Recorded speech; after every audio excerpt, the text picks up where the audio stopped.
What's going on, guys? Steve with Miracle Canine Training. Wanted to make a quick video for everybody here on some things they can start doing at their home with their dog, utilizing some of our training methods now that everybody's kind of stuck at home for a little bit. So what we're going to be talking about today is we're going to be talking about out-of-sight duration work.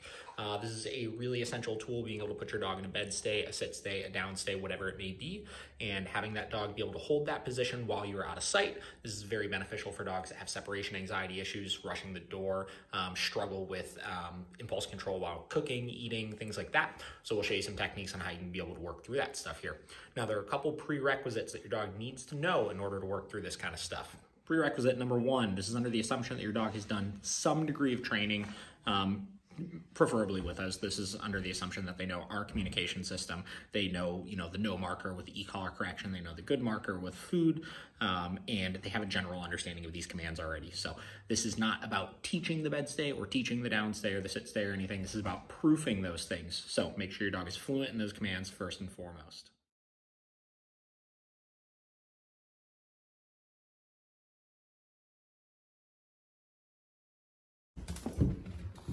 Sit. Good.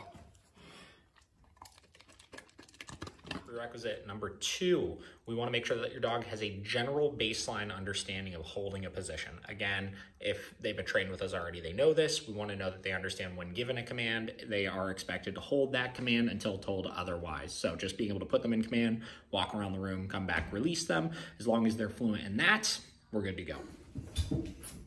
Sit. Good.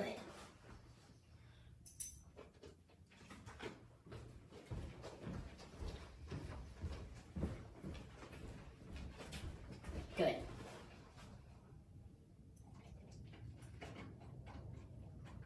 Okay. Next up, we want to make sure that we have something the dog is motivated for. Now, this could be just your dog's kibble. If they're plenty motivated enough for just that, that is what we primarily use with our board and trains when they're here, just little pieces of kibble. They could be treats if you want to, but we want to make sure that the dog has an understanding of good means a reward will be coming to you. So when I say good, I am going to be giving you a treat or some kibble with the expectation of you maintaining that position. So holding that sit, holding that down, holding that bed command. So find something your dog really likes and you're going to use that for this. Good. Good. All right, so we're gonna go ahead and get started here. So the first step here is we're gonna start combining everything that we've taught so far. So we wanna make sure that we can put the dog into a position, we could have them hold it, they will take food for holding it, and now we can utilize our no mark for an incorrect choice and a good mark for a correct choice to start to make sure the dog is being proofed around these higher distractions. In this case, we're utilizing going out of sight. So I'm gonna call Barney into a position. I'm gonna put him into a sit. I will reward for that initial command here. Then what I'm gonna do is I'm gonna walk out of the room.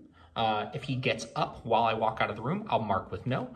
I will give a correction on his e-collar here at a level that's motivating enough given that distraction.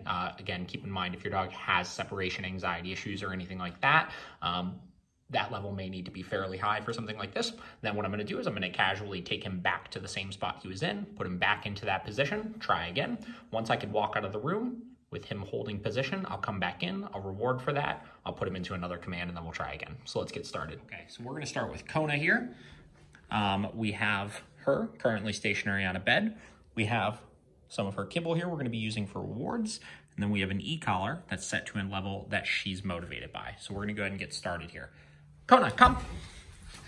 Down. Good. So we got her, we'll put her in position. We're gonna reward for that position. Then we're gonna start the process of moving out of sight. So I'm walking out of the room, going just a hair out of sight here. And we're coming back in. And if she holds that position, good. We're marking and rewarding. Okay.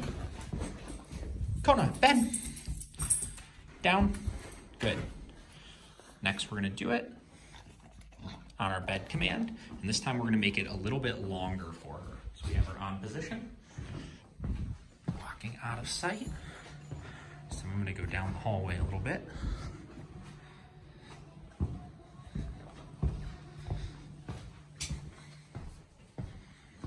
Good. So she continued to hold it, so we'll go ahead and reward again for that. Next, we're gonna make it a little bit harder for her, and we're gonna take her through the hallway, put her into a down in there where there's more distractions and more dogs, and see if she'll hold it as well there.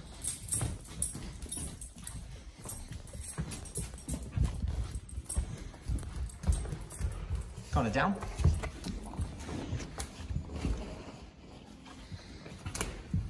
Good.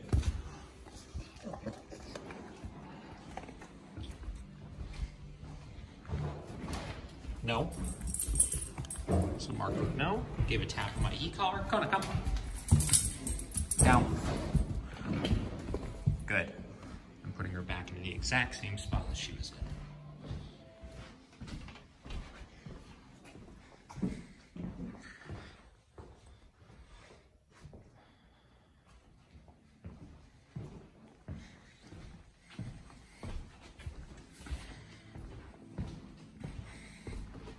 Good.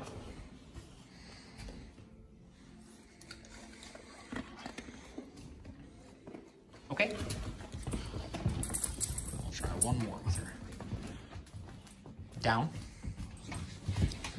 Good.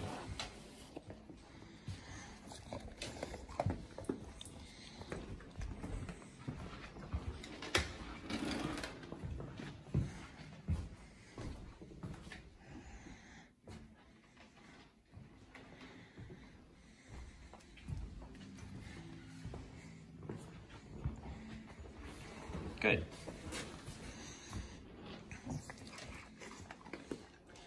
Okay. Good job. Next up, we got Oso here to demonstrate some more steps of this. So once your dog is doing really good with the basic out of sight stuff, so moving out of sight for 10 seconds at a time, 15 seconds at a time, changing rooms, things like that. What we want to do is we want to start increasing the time and increasing the distraction with this. So also we're going to be working out in the hallway primarily, and I'm going to be dramatically increasing the time that I'm leaving for in this case. I'll even go up to about a minute at a time here with some of these. So let's go ahead and get started. Oso, down.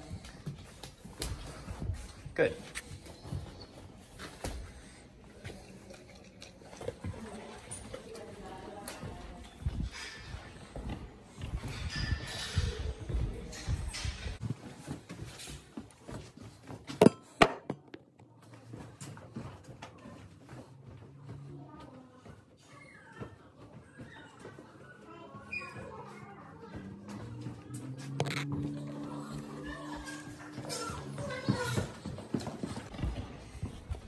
Good.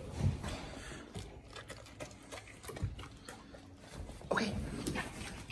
Oso, come.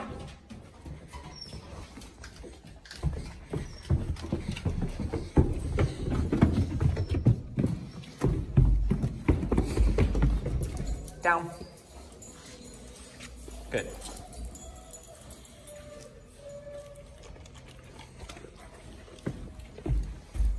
Nope. Oso, down. Good. So again, got up, gave her correction on the e-collar, back in position.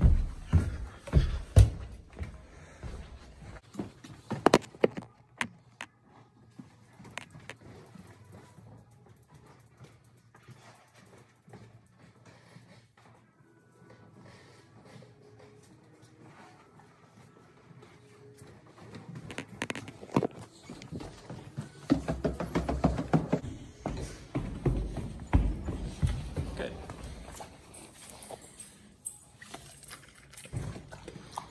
Okay.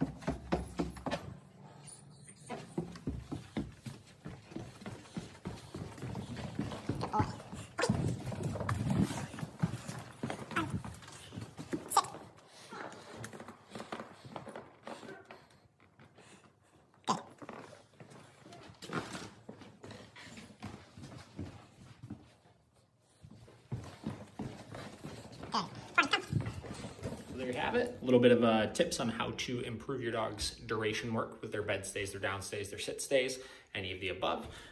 Again, the two biggest things that I reiterate to all of you guys is in order for this to work, your communication has to be solid. And what I mean by that is, is the dog very motivated by your good, right? So do you have something that they like enough in order to reward for this? And then do they care enough about your no? Are you using high enough levels on your e-collar when you're correcting for this? If you haven't done e-collar training, you've just done prong collar training, you could replace your tap on the e-collar with a pretty firm leash pop, as long as your dog is motivated by it as you're working on these things. But these are the ins and outs of getting started on it, and it's a really, really beneficial tip to work on and to spend some time over the course of the next week or two getting really good. If you guys have any questions on the process, hit it up in the comments below, and we'd love to answer them for you.